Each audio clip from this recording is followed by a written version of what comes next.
Bonsoir, on va commencer. Bonsoir à tous et à toutes. Au nom de l'école d'architecture, je suis très heureux de recevoir Manuel Grottan ce soir sur la recommandation de George Hines. Donc je lui laisserai la parole juste après. Saluer effectivement votre présence et votre carrière maintenant internationale. C'est vrai que le C42 de Citroën nous a vraiment propulsé, je dirais, pendant ces 10 ans, et qu'aujourd'hui vous avez une carrière extrêmement variée, riche, et c'est important que les étudiants voient justement toutes ces facettes de l'architecture et également des projets patrimoniaux. C'est aussi très, très important. Je vais souligner un petit point qui m'a attiré l'attention. Donc en 91, vous avez fondé votre agence. Je crois qu'en 92, vous aviez les albums de la jeune architecture, donc du ministère de la Culture, et qui existent toujours. Donc avis aux amateurs pour les prochains diplômés. Voilà. Je laisse la parole à George Hines, et encore merci d'avoir accepté notre invitation. Merci, monsieur le directeur. Bonsoir Manuel, bonsoir à tous. Je tiens à vous féliciter d'être là. Je voudrais aussi exprimer ma grosse déception du fait que c'est la conférence inaugurale de l'école d'architecture de Strasbourg et vous êtes si peu nombreux. Et vu le talent de notre invité, je trouve ça dommage. Donc j'aimerais que vous le fassiez savoir à vos collègues dès demain, que c'est bien dommage qu'ils soient aussi peu investis quand on a la chance de recevoir des personnalités comme Emmanuel. Tu es déjà venu ici à Strasbourg il y a bien longtemps, c'était au siècle dernier, et c'était un magnifique souvenir parce que dans ce cadre-là, ce serait plus possible aujourd'hui. J'avais organisé une carte blanche aux femmes architectes. En faisant ça aujourd'hui, je serais traité de misogyne. Ce serait impensable. Et j'ai eu plaisir à revoir très récemment encore nombreuses de tes collègues qui font carrière aussi, comme Odile, Isabelle, etc. Donc c'était une magnifique aventure à l'époque que tu as démarré à Marseille. Tu es marseillaise. Tu as fait tes études à Montpellier. Tu es architecte des PLG. Tu t'es installé d'abord à Lyon. Tu es à Paris depuis à peu près 25 ans maintenant. Et tu as enseigné à gauche, à droite, à l'école spéciale d'architecture, à Val-de-Seine, à la Technische Universität de Vienne, et puis à Miami, en Floride, quand même. Et donc, par ailleurs, tu as exposé à peu près partout. Tu as des œuvres à toi, aussi bien, évidemment, à la Cité de l'Architecture et du Patrimoine, mais aussi à Beaubourg, ce qui n'est quand même pas rien pour une architecte. Tu as 11 ouvrages monographiques qui te sont consacrés. Oui, quand même, avec de belles signatures. Alice Laguardia, Luciana Ravanel, Le Gac, etc. Enfin, de belles signatures et de magnifiques ouvrages. Évidemment, de nombreux articles. Et tu es nominé pour le prix Miss Van der Rohe plusieurs fois. Tu as le prix de la première œuvre, tout comme Dominique qui est ici. Tu as plusieurs pyramides d'argent. Mon Dieu, il y en a 2 pages. Je veux pas tous les citer, mais il est très intéressant. Mais je suis là pour ça parce que tu le mérites. Et donc, ce soir, on a le plaisir de te recevoir pour à nouveau une carte blanche, mais pas juste femme architecte, mais aussi chef d'entreprise. Architecte tout court, oui, mais enfin une chef d'entreprise qui a une grande carrière. Tu es par ailleurs, tu as été élevé au grade de chevalier de l'ordre du mérite, non, arts et lettres, mais aussi de la Légion d'honneur, quand même. Et tu es, et ça je tiens à le souligner, c'est important, depuis la fondation de l'Académie royale d'architecture, aujourd'hui tu es la présidente de l'Académie d'architecture. Et tu es la première femme à assumer cette lourde responsabilité, donc je t'en félicite encore et à nouveau. Tu as une œuvre que je trouve absolument remarquable, sensible, colorée, inventive, toujours cette sensibilité aussi qui te pousse dans la recherche, dans les nouvelles expérimentations. Et je trouve ton travail tout à fait intéressant, j'ai envie de dire solaire, plein de couleurs, plein de lumière, un travail très confiant. J'allais le dire, je voulais y venir, c'est une architecture marseillaise qui est à mon avis la seule ville où tu ne construis pas. Donc, nous c'est pareil, hein. C'est dommage, les politiques nous boudent aussi. Et t'es pas une vraie marseillaise. Ouais. En tout cas, tu as une architecture qui est tout à fait étonnante, remarquable et qui est en recherche. Quand je mesure à l'époque de moins de 40 ans, où on s'était rencontrés la première fois, où j'avais été ébahi par le bâtiment Jet Building à Nantes. Le premier bâtiment en plastique bleu. Imaginez quand même, c'est pas évident de faire un bâtiment en plastique dans les années 80. Il fallait avoir la confiance de son maître d'ouvrage. Tu l'as fait. Une magnifique gare aussi de péage autoroutier qui était déjà lumineuse avec des fleurs partout. Enfin, c'était génial. Et quand je regarde aujourd'hui ton œuvre qui est en construction et à mon avis qui est loin d'être finie, je suis absolument épaté. Je sais que c'est un mot un peu désuet, épatant, mais je suis épaté par ton travail qui est à chaque fois une renaissance. Tu arrives à réintégrer les questions du motif, la question décorative dans des masses aux proportions tout à fait superbes. Et donc voilà, je suis admiratif de ton œuvre, mais aussi de ta personnalité et de ton énergie. Et je te cède maintenant la parole. Je n'étais pas intimidée tout à l'heure, mais je le deviens presque. Je vais devoir passer de l'autre côté pour passer les slides. Je te remercie beaucoup, Georges. Je remercie ceux qui sont là parce que visiblement, ça devait être difficile de venir, comme vous n'êtes pas nombreux. Donc, et je remercie le directeur de m'avoir invité et je remercie Dominique d'être présent, Benoît, quelques personnes que je connais. C'est difficile, une carte blanche.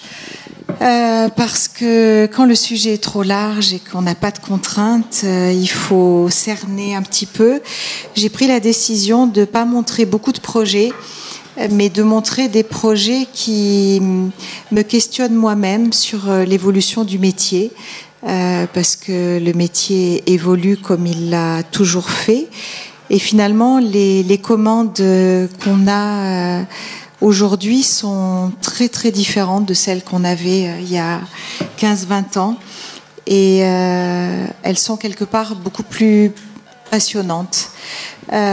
Pour moi, il y a deux différences. La première, c'est qu'on est de plus en plus amené à travailler sur des bâtiments existants, à reconstruire la ville sur la ville, à travailler sur des sujets plus complexes parce que plus imbriqués. Plus dans le mélange entre restructuration, démolition, reconstruction, surélévation, extension. Donc c'est des sujets plus complexes qui demandent, je pense, plus d'amour du tissu existant. Et je me rends compte à l'agence qu'on acquiert beaucoup de bonheur à travailler sur ces projets-là, à tel point qu'aujourd'hui, faire un projet avec 4 façades sur un terrain vierge m'inspirerait peut-être presque moins que ceux qu'on a de plus en plus, qui consistent encore une fois à modifier un bâtiment existant ou à venir se glisser dans un terrain improbable, tout petit. Ça, c'est la première évolution. Et puis la deuxième, c'est dans notre rôle. Vous êtes encore jeunes étudiants, mais vous verrez que la commande a évolué dans le sens que on a des projets moins simples aussi parce que les clients le sont moins. On travaille aujourd'hui plus avec des clients dans le privé qui ne sont pas forcément sachants, à qui on doit apprendre beaucoup de choses. Ça a des inconvénients, mais ça a beaucoup d'avantages, celui en particulier de nous donner un rôle plus important potentiellement, si on a envie de le prendre et si on sait le prendre.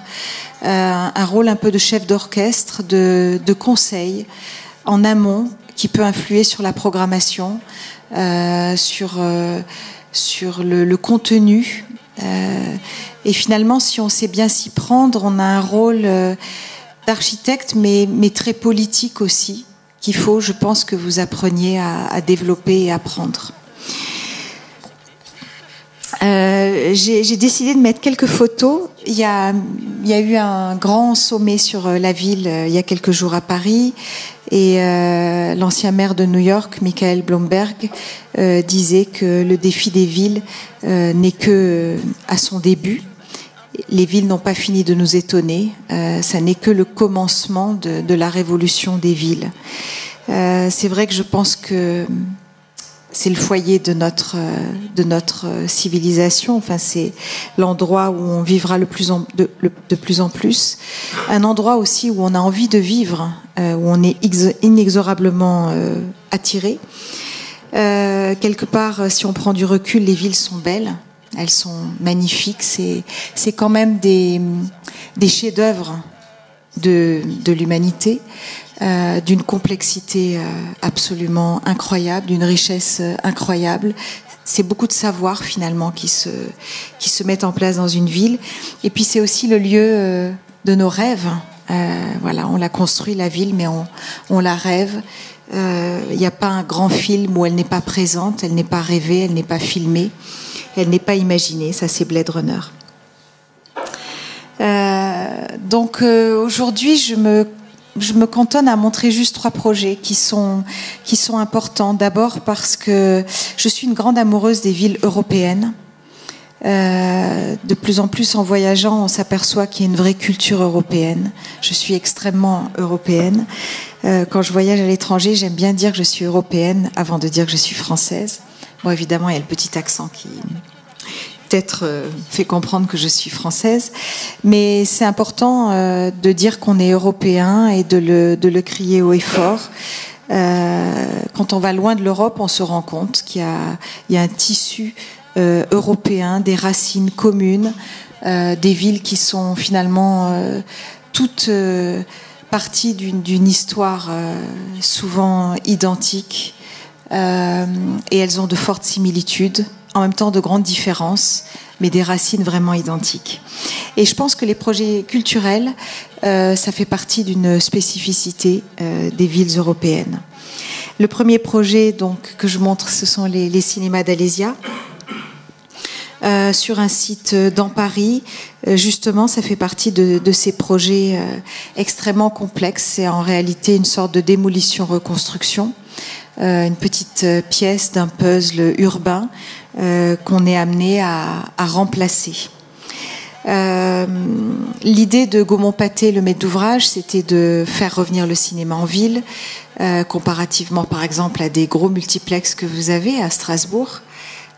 Donc l'objectif de Gaumont, c'était de revenir à une écriture de cinéma vraiment comme un projet culturel, qui soit un endroit où on ne fait pas que voir un film, mais on partage l'expérience du film. Après, on y va auparavant, bien avant, pour pouvoir se rencontrer, se promener, commencer à être imprégné dans une ambiance cinématographique avant même de rentrer dans la salle. Le terrain, on va le voir plus tard, il est très serré. On a dû imbriquer les salles les unes dans les autres, un peu comme un puzzle en 3 dimensions, une sorte de casse-tête chinois. J'aurais pu montrer des références de casse-tête chinois. J'ai été assez inspirée par ces objets-là. Mais je vous montre autre chose, c'est le foyer de l'Opéra de Paris. Qui est immense, d'une richesse absolue, qui est un lieu de déambulation finalement dans lequel peut-être on ne passe pas un temps fou quand on va voir un opéra, mais le peu qu'on y passe, on est marqué. Et ça fait vraiment partie de l'opéra qu'on va voir, parce que dans notre mémoire et dans notre souvenir, ça restera quelque chose de très fort. Donc je voulais que dans ces cinémas d'Alésia, toute proportion gardée, il y ait un espace qui soit un grand atrium en 3 dimensions, qui mêle tous les parcours, qui les magnifie et qui installe de place en place des lieux où on peut s'arrêter, s'asseoir, se retrouver, prendre un verre, discuter. Voilà la deuxième image de l'Opéra de Paris. Ensuite, j'étais aussi impressionnée par Piranèse. Par des sortes de travaux en 3 dimensions, gravures, dessins, qui racontent des espaces d'une grande complexité où l'homme peut être à la fois épris de vertige et en même temps de séduction et d'émotion. Donc l'idée du projet, ça a été très vite de sortir les gradins des salles, de faire en sorte que le cinéma ne se passe pas que dans la salle et que la sculpture que permet une salle de cinéma, un lieu pentu, gradiné, ne se trouve pas cette sculpture que dans la salle, mais que véritablement elle sculpte la totalité de l'espace. Alors vous verrez, à l'agence, on travaille beaucoup en maquette, on fait que ça. Et je crois que plus d'ailleurs on fait des images, plus on fait en même temps des maquettes pour sans arrêt contrecarrer le pouvoir de séduction parfois un peu artificiel que peut représenter une image. Une maquette, c'est une autre manière d'appréhender l'architecture qui est aussi très déformée, certes, mais qui est complémentaire et qui est nécessaire, en tout cas à l'agence, à notre travail. Et moi-même, je continue à faire beaucoup de maquettes. Ça fait partie de mes plus beaux moments. Donc ça, c'est une maquette un peu théorique où je voulais finalement conceptualiser un projet qui ne soit que des marches dessus, dessous, dans les salles, en dehors des salles. Donc on voit quelque part à gauche des volumes de salles avec des marches qui se prolongent à l'extérieur et qui créent en fait des espaces de visionnement en dehors des salles pour pouvoir voir des extraits de films avant et après le film dans la salle. Voilà la photo de maquette en élévation. On pourrait dire que mon idéal aurait été de pouvoir superposer les salles aussi simplement que ça. Ça a été en réalité plus compliqué. On a continué, après des maquettes conceptuelles, à faire des maquettes plus contextuelles, où les imbrications ont commencé à émerger, mais toujours cette idée d'avoir un espace en antichambre de salle qui soit gradiné, qui permette de se retrouver avant le film, de s'asseoir et de regarder des extraits du film ou des mark-up, enfin des morceaux qui ne sont pas gardés finalement dans le film, mais qui permet d'avoir une vision du film beaucoup plus complète une fois qu'on en ressort. Voilà, donc énormément de maquettes. L'idée étant, à un certain moment, de mêler des amphithéâtres, des escaliers, des escalators, et de faire en sorte que ce parcours devienne presque vertigineux. Après, on travaille en 3D. Après, on commence à amener la matière, la couleur. Alors, je commence à vous montrer un projet où justement, j'ai voulu qu'il n'y ait aucune couleur dans ce projet, exceptionnellement, parce que je voulais que la couleur ne vienne que des projections, que ce soit que les films, les écrans de LED, les animations, les installations numériques qui amènent la couleur dans un espace d'une neutralité absolue. Le concept était de dire qu'à l'extérieur, tout est blanc et lumineux, la façade principale est plein ouest. Dès qu'on rentre dans cet entre-deux, dans ce grand atrium, on est comblé dans un espace qui est tout gris, d'une teinte vraiment la plus neutre possible. Et ensuite, quand on rentre dans les salles, elles seront toutes noires. Voilà, donc la progression, la voilà. L'extérieur à droite, on rentre, finalement on est tout gris, et dans les salles on va être tout noir. On voit l'imbrication des salles, moins conceptuelle que ce qu'on aurait imaginé au départ, mais même quand on a un site contraint, c'est bien de faire des maquettes et à un moment donné, faire abstraction du site, conceptualiser son programme et ensuite le déformer pour le faire entrer dans le site, et puis être un peu itératif et à un certain point, au contraire, travailler le site indépendamment du programme. Bref, c'est un jeu entre le site et le programme. Donc voilà l'espace d'entrée. Après, il y a plein de petits clins d'œil dans cet univers très gris des espaces d'accueil. L'idée d'avoir comme des poursuites, des grands halos blancs peints qui mettent en valeur des éléments décoratifs. Ici, toute la marchandisation des espaces d'accueil, des bâtiments culturels, donc tout ce qui est café, etc. On a échappé aux stands Agenda, Starbucks, etc., en leur imposant la charte du projet et non pas la leur. Et puis un travail aussi en prolongation de ces rayures qui ressortent des gradins et des marches, un travail sur d'autres rayures, celles des garde-corps, celles d'un certain nombre d'éléments décoratifs qui viennent tout le temps strier l'espace et créer une sorte de fil conducteur d'un bout à l'autre. Voilà l'intérieur des salles. On a aussi travaillé en maquette l'extérieur, l'idée étant De travailler un grand écran de LED qui serve finalement à afficher les films, non plus de manière statique comme dans les vieux cinémas. Donc c'est une façade qui est un écran géant, sauf qu'on ne voulait pas que ce soit un écran simple, rectangulaire, d'abord parce qu'on est plein ouest, donc l'idée était de plier cette façade de manière à ce qu'une grande partie de ses faces soit orientée vers le trottoir, échappe un peu aux rayons du soleil et aussi s'oriente vraiment vers les piétons. Et l'idée aussi, c'est de faire que cette façade coule donc comme une cascade de plis, se replie en partie basse, c'est ce que vous voyez dans cette image, pour former une grande marquise qui interpelle le promeneur en créant un grand porte-à-faux de 3-4 mètres sur un trottoir qui est très grand. Et comme cette marquise est recouverte de LED, ça fait de très beaux effets lumineux où on a l'impression un peu quand on rentre dans le cinéma de rentrer dans l'image. Ça, c'était une image au moment du permis de construire. On travaille beaucoup par prototype. Donc, quand on a commencé le chantier, on a demandé un très très grand prototype qui a été ensuite démoli, qui nous a permis de tester beaucoup de choses et puis aussi d'obtenir l'accord des architectes des bâtiments de France, des voyers de la ville de Paris.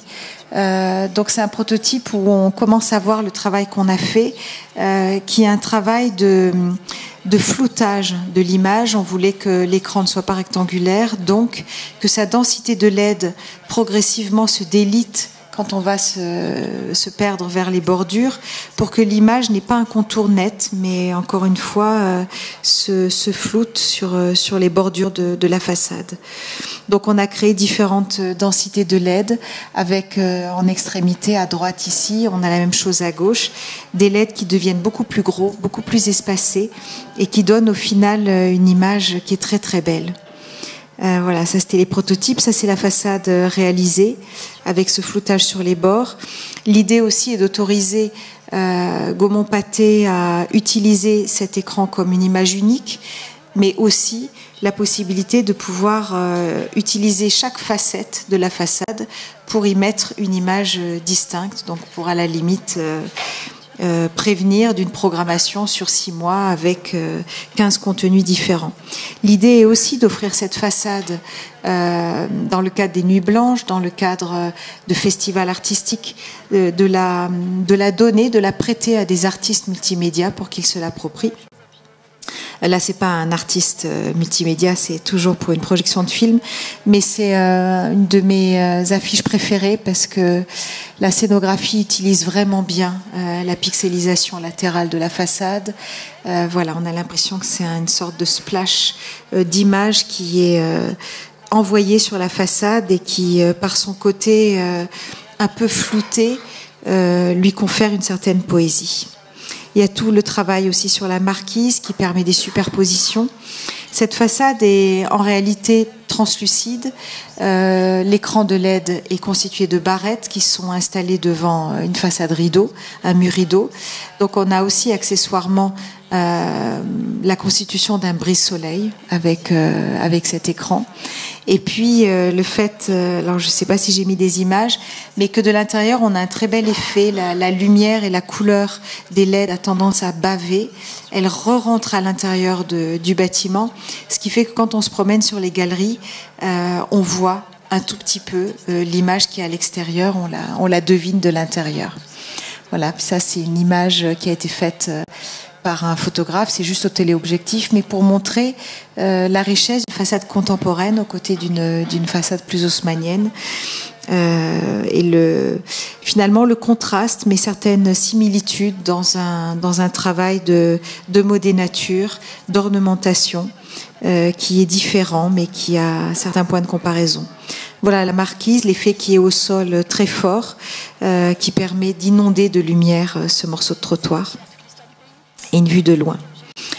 Le deuxième projet que je vais montrer, justement, il illustre cette évolution de la commande. C'est un projet à Stockholm qu'on a gagné il y a 3 ans, où on travaille finalement depuis 3 ans pour un propriétaire privé, un grand promoteur suédois et un investisseur, On travaille pour eux, mais en même temps, on travaille tout autant pour la ville. Il n'y a pas cette dichotomie qu'il y a en France entre le public et le privé. Les deux, en Suède, travaillent main dans la main. Et l'objectif pour l'investisseur, c'est de renouveler, de faire renaître ce patrimoine historique un peu en déclin. Donc d'obtenir clairement des droits à bâtir, d'obtenir l'accord de la ville pour créer une extension. Et en compensation, la ville demande à ce qu'on ouvre le bâtiment. Vous verrez que c'est une architecture brutaliste suédoise, très très belle, mais un peu très monumentale et du coup forcément un peu autiste par rapport à son îlot très fermé.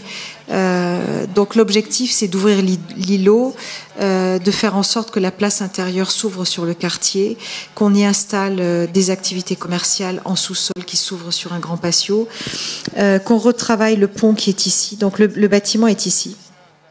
C'est cet ensemble. Donc on doit revitaliser au travers de cette cour tout ce boulevard qui lie un quartier historique là avec un autre quartier historique ici. On doit retravailler le pont, en faire un pont, presque un pont jardin où on accueille beaucoup plus les vélos, des espaces de détente, une sorte de highline à la suédoise. Et donc, il y a un travail de négociation depuis 3 ans, donc il est long, entre la ville et le promoteur pour que ce soit une sorte d'opération gagnant-gagnant.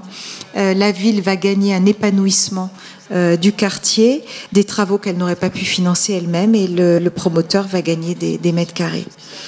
Voilà le beau bâtiment, effectivement extrêmement beau. Il a été fait par des architectes suédois qui s'appellent Tangbohm et Salomon dans les années 80. Ils ont très peu construit, donc c'est un bâtiment qui est déjà classé. Et les Suédois aiment beaucoup cette architecture brutaliste que je trouve aussi absolument magnifique, très puissante, qui s'installe un peu en écho à une ville entièrement construite sur une pierre très dure, faite de schiste et de grès. Donc une ville qui est à la fois romantique mais minérale, puissante, avec une certaine austérité, bon, un climat dur qui la rend aussi dure, et un bâtiment extrêmement expressif qui raconte bien finalement de ce climat et de ce pays. Donc un bâtiment que j'ai beaucoup appris à aimer. Voilà une vue depuis la toiture de ce bâtiment, une toiture aujourd'hui qui est très peu utilisée. Et on voit que depuis le toit, on voit un autre quartier du centre-ville. On voit aussi beaucoup d'architectures contemporaines qui ont été autorisées dans les années 70, 60, 80. Et c'est bien là le drame. Aujourd'hui, la ville s'est vraiment resserrée à l'architecture contemporaine, contrairement à ce qu'on pourrait croire. Et c'est la raison pour laquelle on se bat pour ce projet depuis 3 ans. C'est pas tant les droits à construire, c'est le dilemme que les Suédois ressentent par rapport à une architecture que je vais vous montrer, qu'à la fois ils aiment beaucoup, mais ils ont peur qu'elle fasse jurisprudence et que tout le monde se mette à faire des extensions sur les toits.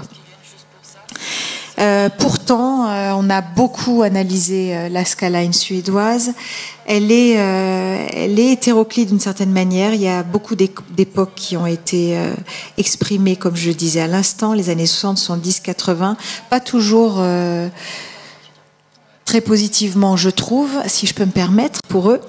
Et c'est aussi une ville qui a su travailler sur l'ornementation, qui a un côté très baroque que par exemple Paris n'a pas, avec une silhouette de toiture, tantôt en zinc gris, tantôt en bardage noir, tantôt en tuile rouge, tantôt en cuivre vert, tantôt avec beaucoup de dorures. Donc une silhouette à l'inverse de Paris qui est très monotone, qui est très colorée. C'est une véritable peinture. Donc il y a des aspects absolument magnifiques. Et notre idée, c'est le bâtiment qui est en haut à droite. Justement, c'est de recréer un bout de silhouette qui aujourd'hui n'existe pas sur ce bâtiment, parce que ce bâtiment a une toiture plate et on voudrait y installer une toiture plissée qui renoue avec cette tradition de toit plié, de renaissance suédoise et de presque une ornementation de toiture qu'on exprime avec le projet. Donc le bâtiment existant est entièrement restructuré. On propose une extension concrètement de 2 à 4 niveaux. C'est un bâtiment de bureaux. Dans les négociations, l'objectif, bien sûr, c'est de faire en sorte que les Suédois puissent profiter de ces toitures aujourd'hui qui sont entièrement privées, qui sont même techniques, qui sont même pas à destination des bureaux qui sont en dessous. Donc l'objectif, c'est de faire monter l'espace public en partie dans cet entre-deux que vous voyez entre le bâtiment existant et l'extension, avec un café, avec un belvédère qui permettent aux Suédois de redécouvrir leur ville, de la découvrir en tout cas depuis un endroit qu'ils ne connaissent pas. Et ça, je pense que nos villes européennes ont un effort à faire là-dessus, par rapport par exemple aux villes asiatiques, où l'espace public est beaucoup plus en 3 dimensions. En Europe, il reste plutôt à plat. Les étages hauts sont quand même, disons il y a encore une dizaine d'années, majoritairement des espaces privés, ceux qui ont la chance d'habiter sous les toits. Je pense que de plus en plus, à Paris c'est le cas, dans plein de villes européennes, il y a des initiatives qui font qu'il y a des rooftops, il y a des espaces publics qui commencent à grimper sur les toits. Donc notre objectif, c'est d'en installer un magnifique sur une partie de ces toitures. Le premier dessin que j'ai fait, parce que je dessine aussi beaucoup, c'était un travail sur le respect de l'œuvre de Tangbohm et Salomon, mais en même temps une écriture en surélévation qui ne cherche pas à pasticher leur bâtiment pour ne pas juste l'extruder, ce qui aurait finalement perturbé et dénaturé les proportions qu'ils ont données à leur architecture. Donc il y a toujours un travail itératif entre des similitudes avec leur architecture et en même temps un travail complémentaire. Donc c'est comme s'il y avait eu une sorte de couche géologique qui s'était détachée et puis notre architecture qui est venue se plier. Ça c'est un fil conducteur dans mon écriture sur le pli. J'étais inspirée, j'aime aussi beaucoup être inspirée par des artistes. En haut, c'est une œuvre de Peter Callesen qui travaille sur des pliages de papier. Je reconnais que moi-même, je plie beaucoup de papier. Je fais beaucoup de maquettes en papier plié. Et et je trouve que là-haut, c'est une œuvre absolument magnifique. J'avais envie, toute la question des ABF suédois était comment on va poser une architecture sur celle de Tangbohm et Salomon, comment on va le faire de manière délicate, mais en même temps pas trop fragile. Donc, j'ai essayé de discuter avec eux sur une attache par des plis où à chaque fois le bas du pli c'est juste une ligne qui est posée sur leur toit et tout le reste c'est cet espace de respiration qu'on vient intégrer entre les deux. Voilà, une autre maquette pliée, clairement inspirée de celle de Peter Callesen, où on commence à montrer tout le jardin qu'on va installer entre la surélévation et le bâtiment existant et chaque morceau de volume comme un papillon qui est une sorte de pli à peine posé sur le toit. Des premières maquettes volumétriques, des travaux en 3D avec des proportions comme ci, comme ça. En fait, en Suède, on a des architectes des monuments historiques de l'État, du district. Je regarde Benoît avec... parce que c'est tellement plus compliqué là-bas qu'en France, en fait. Et on a aussi un Council of Beauty, qui est un organisme indépendant qui a une mission indépendante, transversale entre les ABF de l'État et ceux de la ville, et qui travaille sur juste le respect d'une silhouette de ville, sur des thèmes un peu particuliers. On a aussi beaucoup travaillé avec des images un peu oniriques. J'avais envie de donner envie aux Suédois de s'approprier une sorte de jardin très romantique entre le bâtiment existant et l'extension. En Suède, le climat est très dur. Mais en même temps, les Suédois ont un rapport à la nature qui est très fort. C'est un paysagiste qui me racontait ça. Quand il fait des cours de paysage en première année de l'école du paysage à Stockholm, il demande à ses tout jeunes étudiants, donc qui ont 18 ans, de leur dessiner quelque chose. Quelque chose qui a marqué leur enfance, et ils vont dessiner un jardin ou un morceau de nature.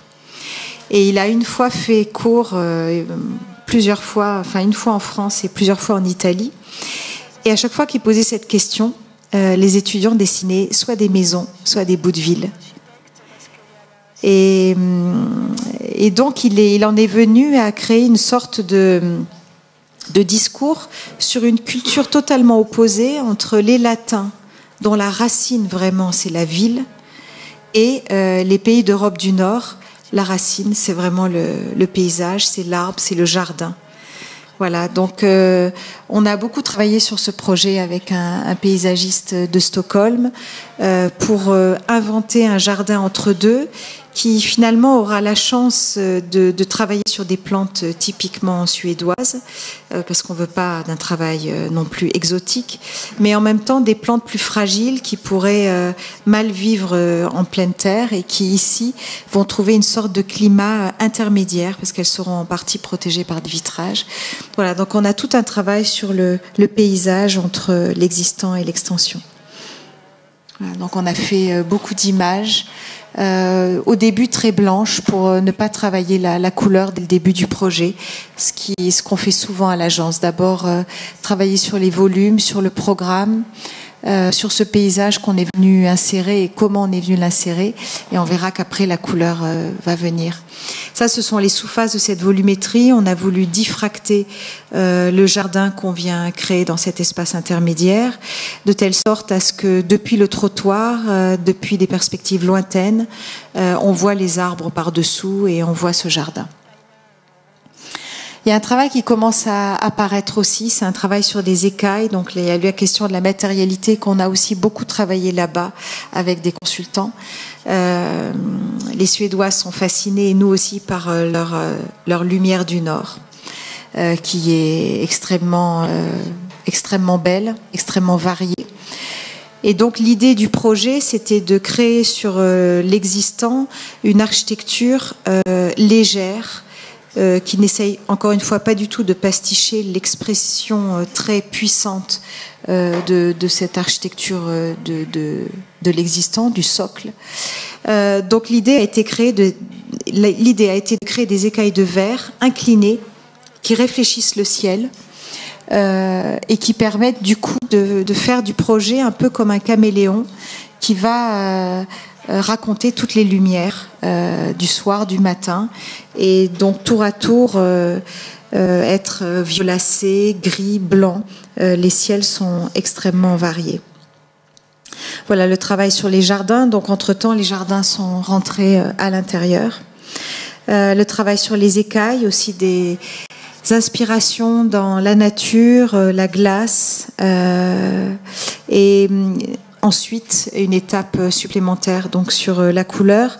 On a un projet qui est très très long. L'architecture existante est un bâtiment quand même de 180 mètres de long, ponctué ensuite par ces 3 volumes hexagonaux. Et avec les architectes des monuments historiques, l'objectif, en tout cas ce qu'ils ont souhaité, c'est qu'on crée un travail de progression pour ne pas avoir une architecture trop régulière. Et donc en même temps que les volumes progressent vers une plus grande hauteur, en même temps on a un travail sur la couleur, qui correspond aussi au contexte. Au sud du bâtiment, on est côté historique, on a des toitures très ornementées, dorées, tuiles, etc. Côté nord, on est du côté du canal, donc plus aquatique. Donc on a fait tout un travail sur la couleur, qui s'inspire des toitures au sud, et au fur et à mesure. Donc oui, c'est 3 ans d'études, sachant que c'est intéressant aussi. On négocie avec tous les habitants avant de déposer un permis de construire. Donc on ne dépose un permis que lorsque tout le monde est d'accord. C'est vraiment une social-démocratie poussée à l'extrême. Donc ça fait pas mal réfléchir par rapport à ce qui se passe en France, par exemple. Donc on aura le droit de déposer le permis de construire que lorsque tout le monde sera d'accord.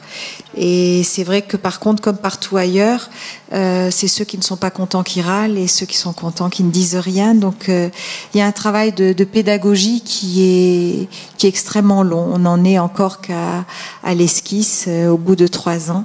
Et oui, il faut rester patient. Mais il y a un intérêt public qui est peut-être plus important qu'en France, un intérêt du service public qui fait que les riverains n'exagèrent pas dans leurs demandes, ils restent assez généreux et oui, ils ont un sens de l'utilité publique. Voilà quelques images supplémentaires, la vue depuis le pont.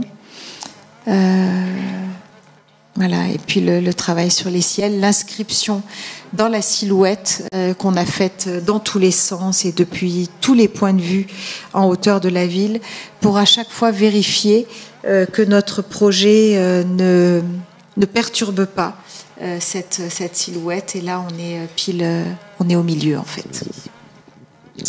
Voilà, donc un travail de patience, de couture urbaine. Comme je pense que vous, étudiants, quand vous serez architecte, vous aurez de plus en plus à traiter. Et je pense que c'est un travail extrêmement riche, beaucoup plus passionnant finalement que de construire des bâtiments isolés. En tout cas, c'est ce que je pense. Je suis désolée, il y a des slides que j'ai pas traduits parce que j'ai fait un micmac particulier. Donc normalement c'est en français, mais il y en a quelques-unes qui ont échappé. Et ça, c'est un projet qu'on a gagné dans le cadre de l'appel d'offres qui a été fait par la ville de Paris. Alors, je veux en parler parce que c'est du logement et parce que c'est la question de densifier la ville sur la ville, de faire en sorte qu'elle se renouvelle. La densité n'est pas toujours à voir négativement. Là, on a un site qui est dans le 13e arrondissement. Le terrain, en fait, est juste à droite derrière ce mur et c'est juste une petite pastille de 280 mètres carrés, un espace résiduel que j'ai trouvé lorsque j'ai visité le site pour la première fois, tellement petit que je me suis dit, j'étais pas très très motivée et je me suis dit, est-ce que c'est vraiment bien de construire un projet sur ce site? Oui, c'est bien. Alors bon, certes, vous allez me dire, c'est les images. Dans la première image, c'est gris. Et dans la deuxième, il y a un petit ciel bleu. Mais voilà ce qu'on arrive à faire dans une petite pastille de 280 mètres carrés. Ce sont 24 logements qui viennent, dont l'objectif vraiment est d'égayer ce micro-quartier, on va dire cet îlot, entre un conservatoire de musique dans une ancienne, dans un ancien atelier EDF, donc une sorte de bâtiment industriel, une barre années 60-70, comme vous en trouvez beaucoup dans le 13e, qui fait 17 étages et 80 mètres de long. Et puis en face, de l'autre côté de la rue, une architecture très hétéroclite et franchement sans aucun intérêt. Donc on se dit que dans un lieu comme ça, il y a moyen d'installer une écriture dont j'ose dire qu'elle est joyeuse, elle est verdoyante, parce qu'il y avait peu d'arbres, le seul arbre c'est celui de droite. Et donc je pense que dans ces cas-là, l'architecte a la responsabilité de concevoir un projet qui densifie, mais qui en compensation amène des qualités, amène une belle vue depuis cette grande barre qui est derrière, et puis accepte d'accueillir de nouveaux habitants. C'est un projet qui est très végétalisé. Alors, je vais essayer d'être quand même assez courte, mais c'est un projet donc qui est co-conçu avec les futurs habitants. Donc l'objectif est de choisir les habitants très en amont, de les faire participer à la conception du projet. Donc ils choisissent l'endroit dans lequel ils veulent aller dans le bâtiment, au sud, au nord, en bas, en haut, dans une grande ou petite surface. Donc tout le projet est co-conçu avec eux. L'avantage, c'est qu'ils ont été choisis dès qu'on a gagné le concours. Donc on fait toutes les études avec eux. Et du coup, il y a une histoire qui se fait entre eux d'ailleurs. Ils deviennent amis avant même d'habiter dans le bâtiment. Ensuite, on est en structure partiellement en bois, avec prioritairement les sous-sols et la cage d'escalier en béton. tout le reste est en bois. On a 30% d'espace commun. En fait, quand je montre ce schéma, c'est important. On n'avait pas le droit de monter des logements au-dessus du R+4, R+5, je me souviens plus. Mais on avait un RAB, entre guillemets, par rapport au PLU qui nous autorisait à monter quelque part l'équivalent de 3 niveaux de plus. Donc on a décidé de construire ces 3 niveaux et de les donner en espace potager, cuisine ouverte, solarium, promenade pour les habitants. Donc ça a un coût, mais on arrive à le faire passer. Ce qui fait qu'on construit la totalité du gabarit. On a vraiment étudié le PLU de manière à glisser le volume maximum en le triturant dans tous les sens.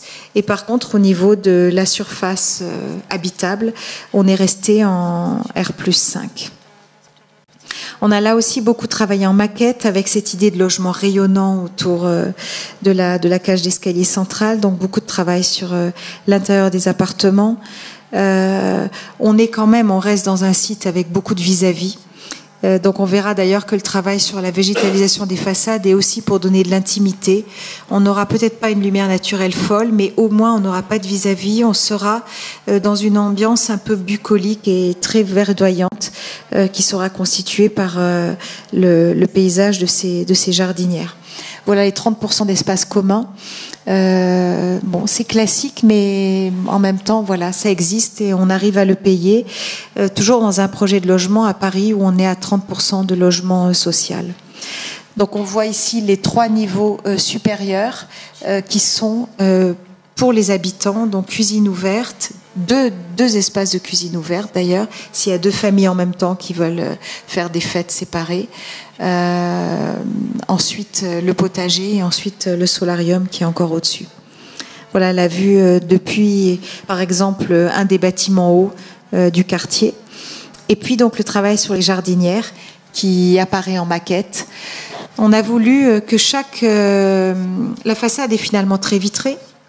C'est juste un principe de meneau bois avec des vitrages, donc toutes les pièces sont quand même très largement vitrées. Et par devant, chaque fenêtre a une jardinière. Donc il va y avoir une pédagogie auprès des habitants parce que tout le monde n'a pas la main verte. Et ce qui est bien dans le fait de les avoir choisis aujourd'hui et qu'ils participent aux études, c'est qu'ils s'entraînent, ils se motivent et ils commencent à rêver l'ensemencement qu'ils vont faire de leur jardinière. Et puis de toute façon, il y aura un accompagnement. Donc voilà le travail en façade. Bon, on l'a quand même un peu rationalisé. Vous verrez, la façade finale est plus sage, ce qui, entre parenthèses, plaît plus à la BF de Paris. Donc c'est très bien. Voilà, donc ça c'était la maquette avant. Ouais, on travaille toujours beaucoup. En fait, on fait des maquettes à différentes échelles pour montrer différentes choses. Donc l'intérieur, l'extérieur. Là, le rythme des jardinières avec les meneaux en bois. Et ça, c'est le travail sur le paysage qui arrive. On s'est dit, qu'est-ce qui se passe si vraiment il y en a un qui se découvre ne pas réussir à avoir la main verte. Donc finalement, on a mis en place 2 principes de végétalisation, celle dans les jardinières où il y aura cet accompagnement, mais également un autre principe de végétalisation qu'on voit après. On travaille avec Basmet, qui est un super paysagiste. Donc on a un principe de câble qui, lui, dépendra de la copropriété et qui prolonge ce travail de verdissement des façades plutôt en vertical entre chaque jardinière. Donc il assurera le côté verdoyant de la façade, même si quelques jardinières ne sont pas plantées.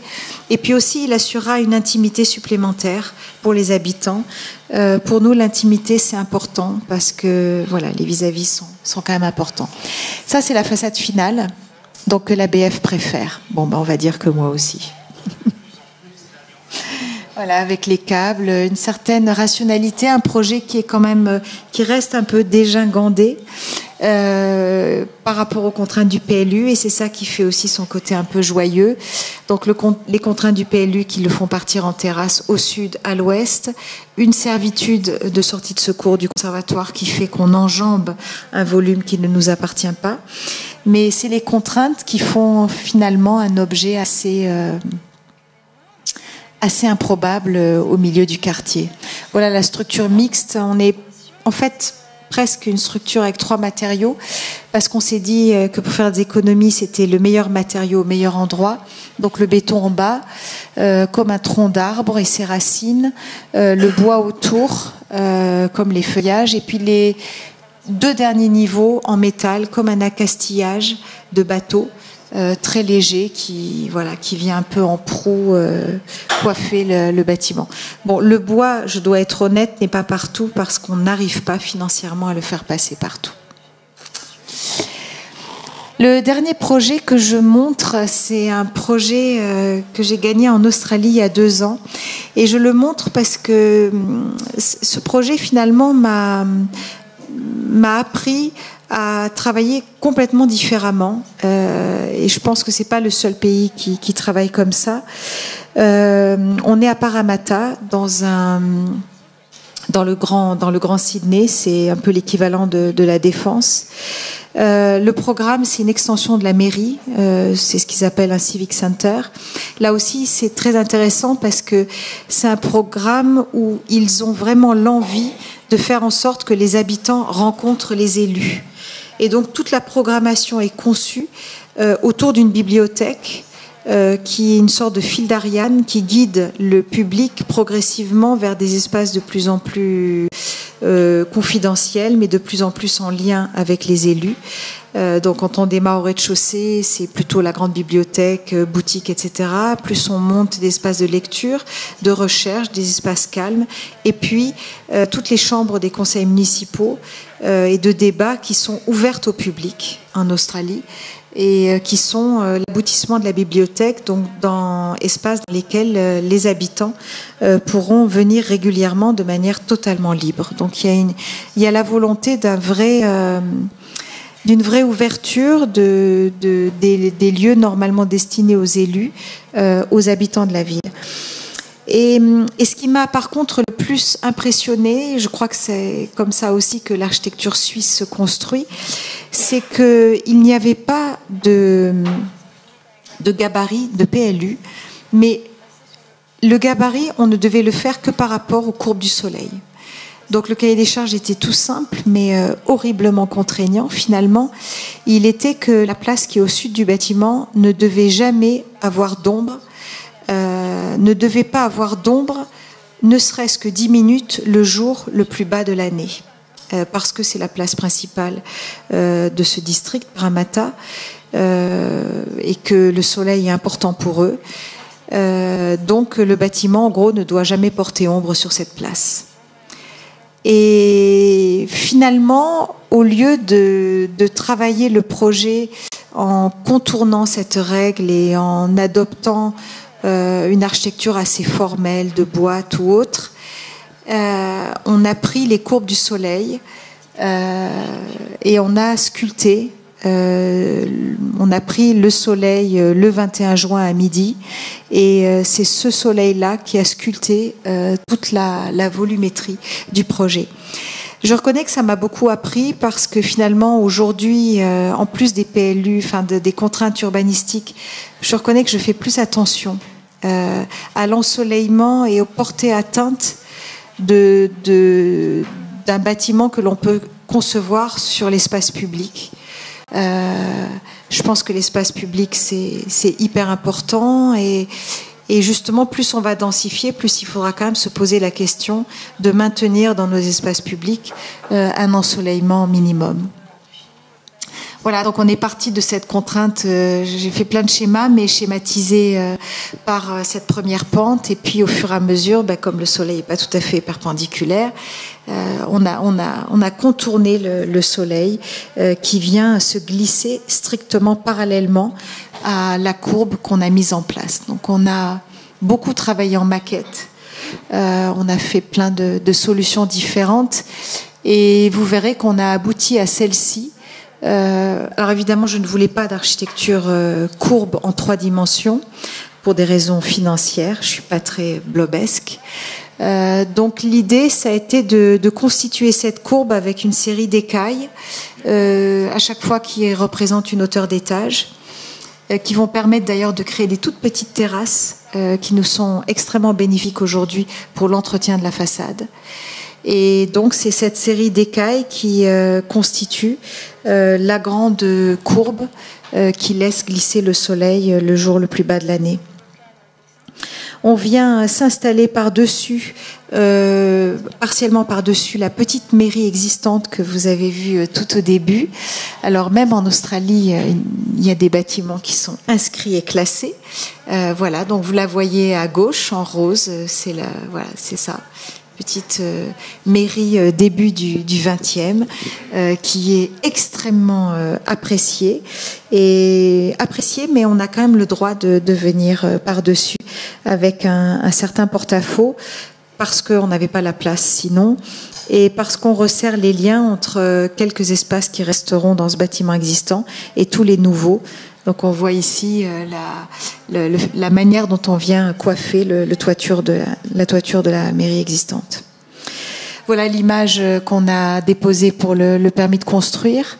Donc chaque niveau, c'est une grande façade inclinée qui finalement va être protégée par un grand brise-soleil, et on verra qu'à l'intérieur de ce bâtiment on a une architecture en cascades successives. Voilà les différentes écailles et les parcours à l'intérieur. On va avoir une sorte d'enclenchement de mezzanines accrochées à la façade, les unes en quinconce par rapport aux autres, reliées entre elles par des escaliers qui vont faire que les publics vont pouvoir se promener à chaque fois le long de la façade. Voilà le grand escalier, les mezzanines. Chaque mezzanine, c'est un petit peu comme une île au milieu du vide où on va pouvoir venir lire, bouquiner, se rencontrer, etc. Voilà les mezzanines, à chaque fois avec des modes de travail et de lecture différents, les escaliers qui s'articulent d'une mezzanine à l'autre.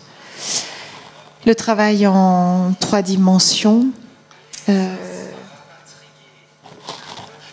Et puis, oui, un gros travail sur la bibliothèque qui mêle espace de lecture et de stockage, qui mêle progressivement, au fur et à mesure de la montée, aussi des espaces destinés aux élus qui viennent se mêler au fonctionnement de la bibliothèque.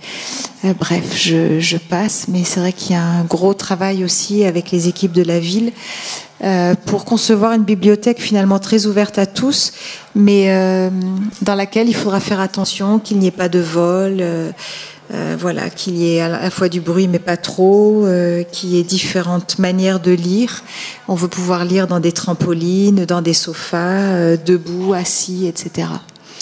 On a un gros travail aussi sur toute la partie environnementale de manière extrêmement rigoureuse. Donc les Australiens doivent être comme les Strasbourgeois, mais pas trop comme les Parisiens. Donc on en est déjà à des détails à l'échelle 1 au moment du permis de construire, avec des bureaux d'études australiens extrêmement stricts. Donc on travaille toutes les questions d'orientation du soleil. On a des sortes de lames comme des sorts vénitiens qui sont orientables et qui permettent toujours d'assurer une belle lumière sans que le soleil ne rentre à l'intérieur, avec des verres très peu permissifs.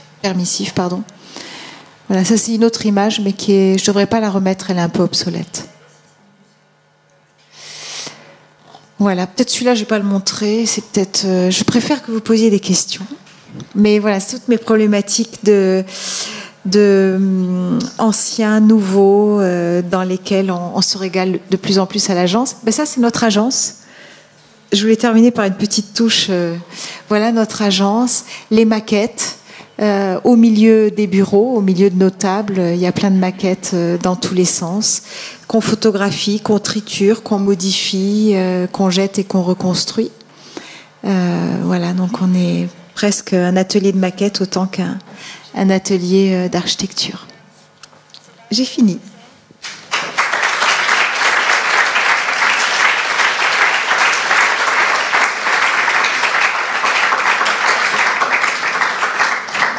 Ça serait bien qu'il y ait quelques questions maintenant.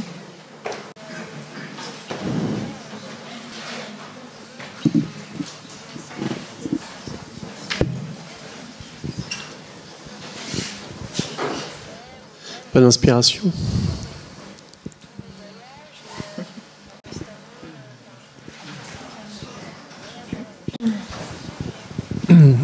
Alors je ne sais pas, c'est pas vraiment une question, mais merci pour cette présentation. Là, ce que je trouve bien, c'est que tu nous parles aussi du process, hein. Et on voit bien que, je dirais, il y a, avec un certain confort, tu mets à distance l'approche du projet, et puis ensuite les choses se mettent en place doucement. Mais ce que je trouve bien, c'est cette dimension poétique que tu arrives à maintenir. Et puis je trouve que c'est utile pour une conférence où il y a beaucoup d'étudiants de nous expliquer finalement comment tu fais. Et donc il y a le dessin, il y a la maquette, il y a les outils informatiques, mais tous ces outils, ils s'enrichissent les uns aux autres, et c'est un système de ricochet. Donc c'est très, très bien expliqué. Je ne sais pas, est-ce que tu pourrais nous dire, peut-être nous en dire plus? Est-ce que c'est un travail d'équipe horizontal? Est-ce que c'est une structure pyramidale, ton agence? Comment ça se passe? Est-ce que tu travailles avec l'intuition aussi? J'ai un peu ce sentiment-là. Enfin, est-ce que tu peux nous en dire plus, quoi? Comment ça se passe? Puisque finalement, tu as terminé par des photos de l'agence. Oui, c'est vrai. C'est évidemment pas du tout une structure pyramidale. On reste une petite structure. On est une quinzaine, entre 12 et 20, on va dire, plutôt 15-20. On est une structure complètement horizontale. Évidemment, je pense qu'avec cette taille-là, j'arrive à rester très présente dans les projets. Très présente d'ailleurs du début à la fin. Parce que je pense que la conception d'un projet n'est jamais finie. C'est-à-dire que quand on a gagné un concours, il y a presque tout à refaire, enfin tout à faire et à refaire. Et pendant toutes les phases d'études, c'est toujours important de se remettre en cause, de se poser des questions, de continuer cette démarche de conception sans laquelle on s'ennuierait. Et les étapes de chantier sont aussi, je dois l'avouer, des étapes où j'ose encore me poser des questions. Je dis pas que je change tout, mais je pense que les processus de projet sont parfois longs. 8 ans pour construire un bâtiment, c'est long. C'est souvent ce qu'on vit, en fait, entre le moment où on commence le premier trait et le moment où on inaugure. En 8 ans, c'est important qu'on n'abandonne jamais dans la curiosité qu'on peut avoir et dans l'ambition de toujours améliorer son projet. Donc en chantier aussi, c'est aussi l'objectif des prototypes, de profiter de cette étape-là pour régler des choses, pour faire les dernières modifications, parce que c'est pas vrai que quand on voit un bâtiment sortir grandeur nature, on n'a jamais de doute. C'est pas possible de ne pas en avoir. Voilà, donc la conception d'un projet, c'est à tout instant, du début à la fin, et c'est ça qui est bien. On conçoit pas au début et on développe à la fin, on conçoit tout le temps. Voilà, donc je reste présente bien sûr pour toutes les étapes. Après, sur le processus, qu'est-ce que je peux raconter? Je discute vachement avec les archis de mon agence. Enfin, on est voilà, dans un lieu ouvert. Oui, je fonctionne par intuition, je dessine beaucoup, j'écris beaucoup aussi. L'écriture, elle aide à synthétiser ses propres idées, et c'est en écrivant qu'on s'aperçoit qu'il y en a certaines qui tiennent pas la route. Donc l'écriture, c'est une forme de synthèse et ça donne une acuité sur sa propre conception. Et puis on discute beaucoup, on fait beaucoup on travaille ensemble en fait. Je fais une maquette, le chef de projet va en faire une autre, on modifie les deux, on en fait une troisième.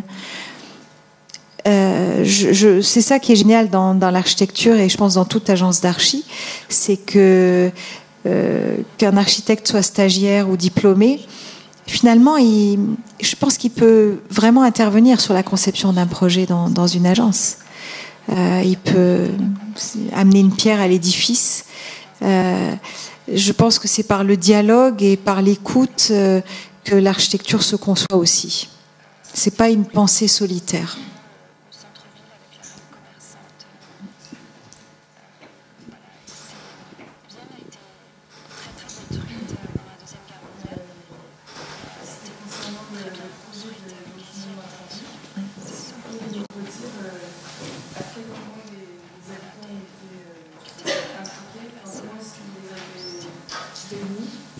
finalement, je pense que c'est bon.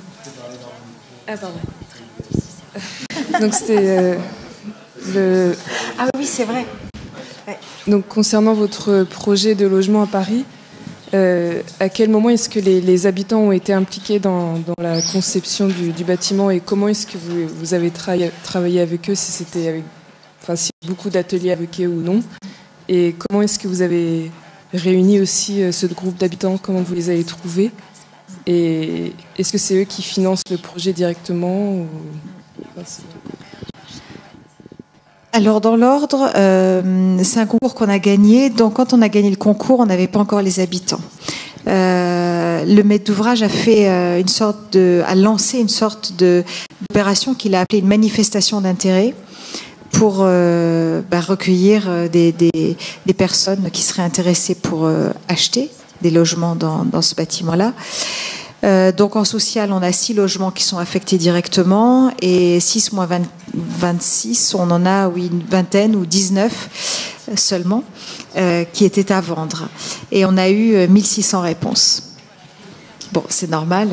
Voilà. Donc ça questionne aussi sur le rôle aujourd'hui des villes à accueillir plus. Et ça, c'est un chapitre que j'aurais tellement bien aussi aimé évoquer avec vous. Mais voilà, les villes doivent accueillir beaucoup plus vite et mieux. Oui, donc on a eu 1600 manifestations d'intérêt pour 19 places. Donc la sélection s'est faite, il fallait des critères. Elle s'est faite... on va dire, c'est un peu une équation à plusieurs inconnus. On a pris en priorité les gens qui ont répondu les premiers, mais quand même, le maître d'ouvrage a souhaité faire une sorte d'alchimie qui mêle plusieurs situations familiales. C'est-à-dire, il y a des familles monoparentales avec les 2 parents, il y a des personnes âgées, il y a des célibataires. Voilà, donc il a fait attention dans les tout premiers qui étaient arrivés, de créer une sorte de famille avec certaines complémentarités. La sélection s'est faite. Les personnes chanceuses étaient hyper heureuses. Après, on a fonctionné avec 3 ateliers où on avait réuni tout le monde. C'était extrêmement... comment je pourrais dire, c'était extrêmement riche parce que les gens étaient en même temps hyper heureux et en même temps ils étaient presque tétanisés de la chance qu'ils avaient de rentrer dans le projet. Bon. Et tétanisés d'être à la hauteur, de bien comprendre les tenants et les aboutissants de notre projet, parce qu'il y a quand même des questions, il y a 30% d'espaces communs, il faut les entretenir, il faut qu'il y ait une sorte de discipline entre les habitants, il faut que les gens s'entendent bien. Il y a la question de la végétalisation de la façade, tout le monde n'a pas la main verte. Donc ils étaient... la première réunion finalement était un peu dure, en même temps ils étaient contents, mais ils avaient peur et c'était pas agréable de les voir craintifs. Et puis la deuxième allait mieux, la troisième encore mieux. Ensuite on a fait des ateliers par personne, par famille. On a travaillé avec eux pour voir dans quel endroit du projet ils voulaient être. On a essayé... C'est très attachant parce que c'est le premier projet pilote d'une société qui s'appelle Abix, qui est en train de mettre en place ce principe de co-conception avec des habitants à une très grande échelle. Donc c'est une société qui commence à être connue, ça s'écrit HABX. Et donc nous, on va constituer le projet vraiment pilote, expérimental, leur premier projet. Donc on travaille avec les habitants, mais en même temps, on fait en sorte que, par exemple, sur le même palier, il y ait en même temps, c'est très touchant, un couple de personnes âgées, une famille monoparentale, parce qu'ils se disent que les vieux vont garder les enfants de la famille monoparentale, etc., etc. Donc ça a toujours été assez compliqué parce qu'à la fois les gens avaient des souhaits, mais on a essayé de les recadrer pour travailler de manière à anticiper des relations humaines, à la fois à l'échelle de la résidence tout entière et à la fois à l'échelle de chaque étage. Voilà. Puis après, on a repris des ateliers avec tous les habitants ensemble, parce que bien évidemment le projet pour le moment a pris un peu de retard. C'était compliqué de déposer le permis de construire. Une situation foncière pas tout à fait saine, nous a fait perdre plusieurs mois. Donc du coup on a refait des ateliers parce que tout le monde était impatient. Et là on voit une espèce d'alchimie, on voit que les gens ont continué à se voir sans nous. Donc ça y est, une histoire qui s'est tissée entre eux. Je dis pas qu'ils sont devenus amis, mais on sent qu'ils se connaissent et qu'ils se voient régulièrement. Donc, ouais, il y a une grande famille qui est en marche.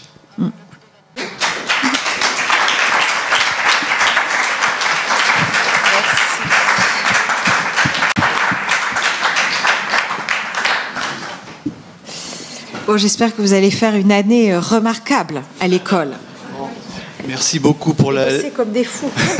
pour la qualité de l'intervention et le choix des projets qui étaient très didactiques et pédagogiques pour les étudiants, et tous d'une très grande qualité. Juste un point qui me vient à l'idée, on a parlé beaucoup de lumière, de lumière de nuit, de jour, de lumière du nord, de lumière du sud à Sydney. Et donc à l'école, on va avoir un laboratoire lumière. On est en train de faire le chantier.